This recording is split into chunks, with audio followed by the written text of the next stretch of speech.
Today's show is sponsored by Indie Film Hustle's Filmmaker process. We provide filmmakers with professional services to get their films or series funded, finished, and distributed.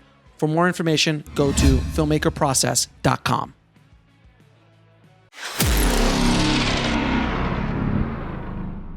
Now, let me ask you, when you write, do you start with character or do you start with plot? I always love to ask that question. I think, well, I always start with character. Always, except for when I'm trying to come up with a more commercial Hollywood type idea.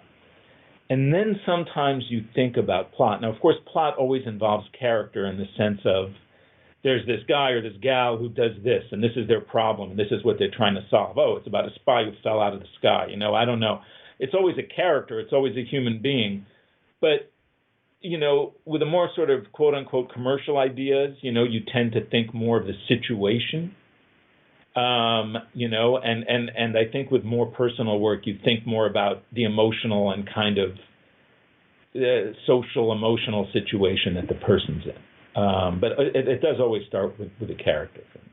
Now, what advice would you give writers on how to write a good protagonist? Something that could drive that story. Wow, that's such a personal kind of a thing, I don't even know how to advise someone on something like that. Not being evasive, but I do think. Again, it's different when you're writing a studio film and when you're writing a personal kind of a piece. It's quite different, although maybe certain similar rules apply in terms of not being boring and so on. But I think a strong connection to what that person wants and needs, or at least what that person's searching for, even if it's unspecific. Right? Because, I think that's the thing that I think is sort of frustrating about trying to write commercial films, is that, people are always asked to kind of come up with a very specific want or need or desire that somebody has. And if a person isn't driven in a particular direction, people have very little patience for it.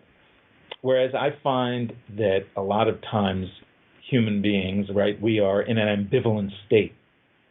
And that a lot of stories that are interesting to me are about ambivalent people who are in a particular cycle of their lives, and somehow something happens to them in that space that moves them into recognizing what it is that they are needing or wanting or connecting to, and so on. But I always find myself starting from a very ambivalent state.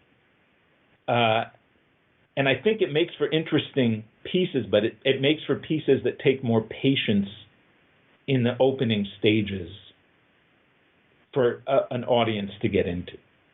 Does that make sense? It makes perfect sense. sense. To watch the rest of this interview, head over to bulletproofscreenwriting.tv.